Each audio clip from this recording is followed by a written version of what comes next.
The cloud is everywhere, and we all take it for granted. But what does it take to actually manage it? I'm Tonya Hall for ZDNet and Tech Republic, and joining me is John Gould. He is the Executive Vice President of Global Sales at CyrusOne. Welcome, John. Thanks, Tonya. Great to be here. So what type of work does CyrusOne do?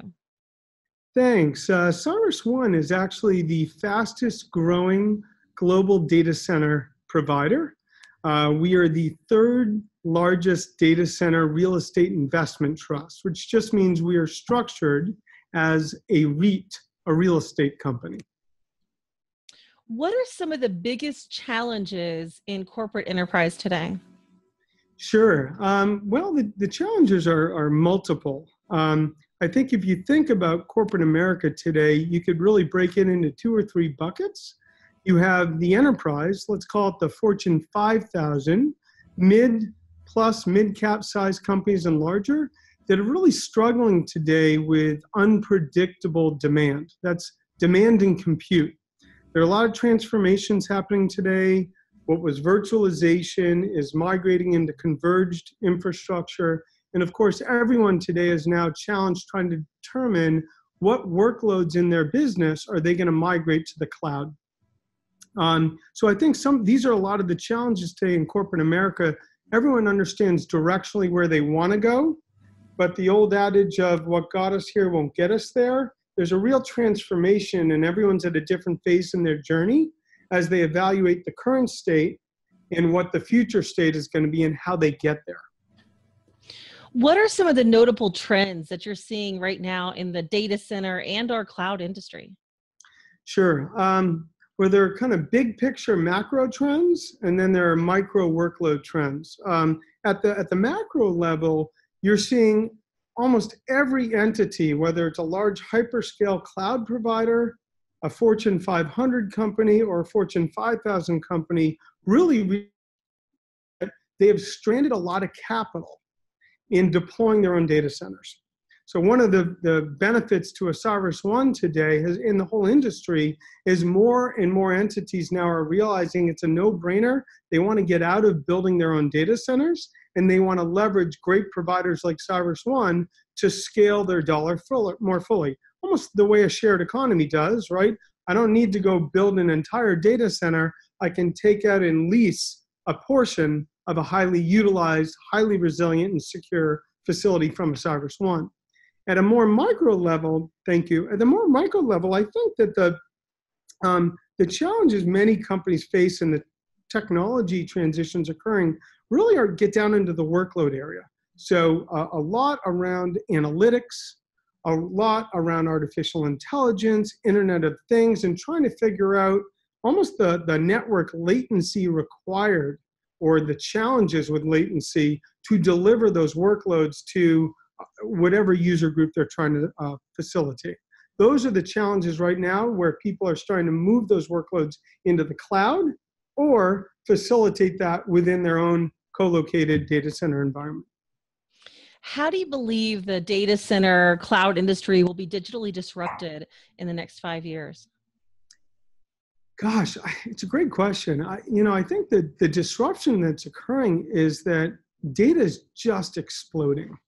I mean, nobody is surprised by the digital tsunami that we continue to see, whether it's my teenage children are not taking any videos off of Instagram or Snapchat or YouTube. So data is literally exploding in size, which is driving greater and greater both co-location and data center demand, as well as the advent of all this new technology around converged technology.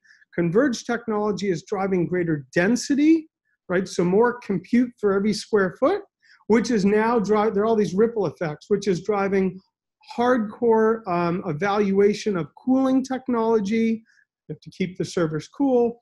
So I think it's not so much that anything is disrupting data center in its own right, but the massive explosion macroeconomically of data, network capacity, future 5G is going to drive more technology innovation within the data center.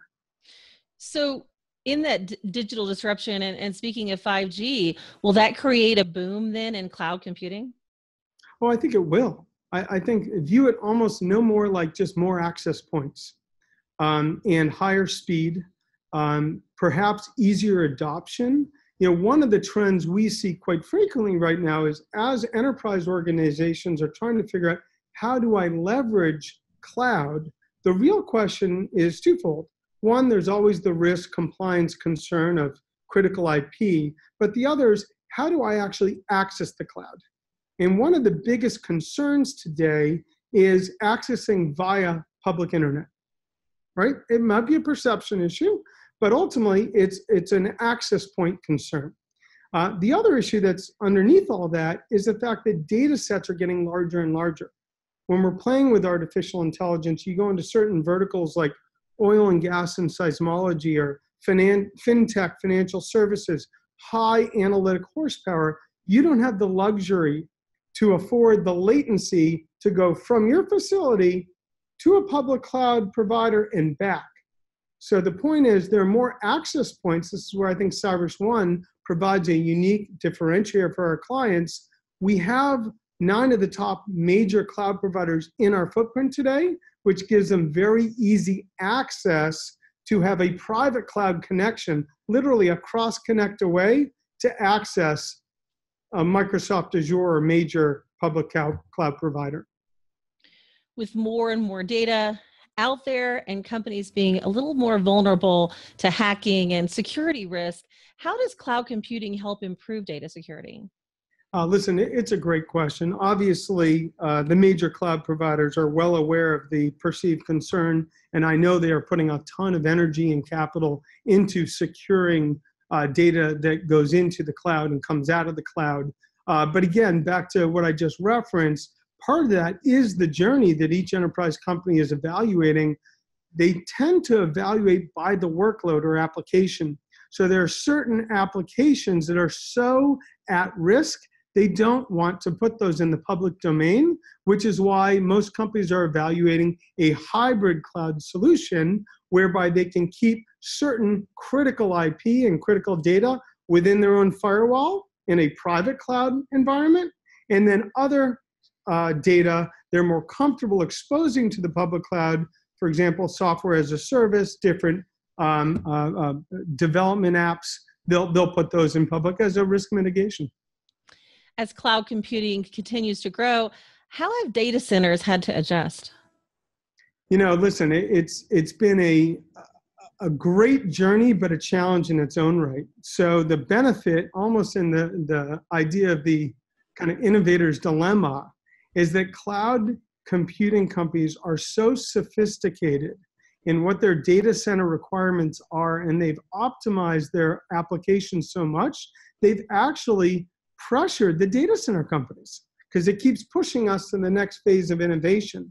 The benefit we've had at CyrusOne, one of the reasons we are the fastest growing data center company in the US, is the fact that we have continuously disrupted ourselves and innovated collaboratively with our cloud providers by either driving out costs so they scale more effectively or finding new ways to help them in the tremendous density and cooling requirements, almost in a custom solution scenario for our customers. And the last bit I'll add to that real quickly is the fact that CyrusOne's kind of our culture is then we take that and we productize it and propagate it down to our enterprise customers who typically are 3 to 5 years behind the early adopters. And I think that innovation cycle has been what's really differentiated us.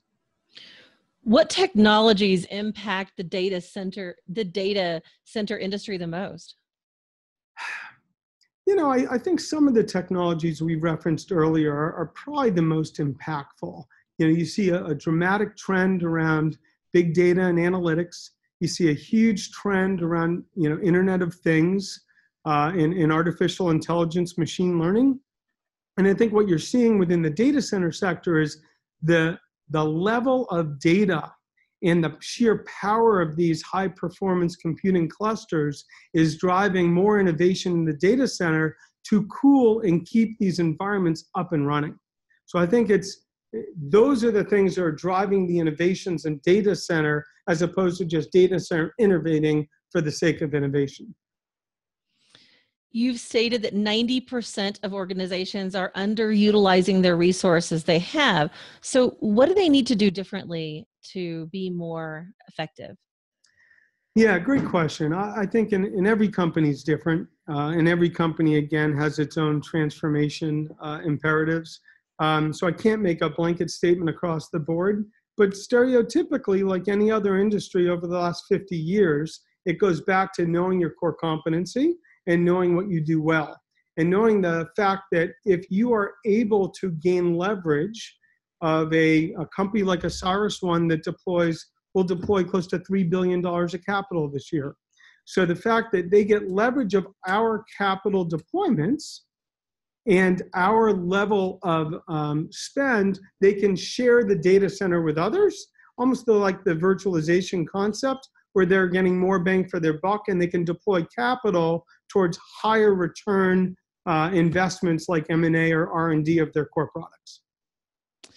John Gould, Executive Vice President, Global Sales for CyrusOne.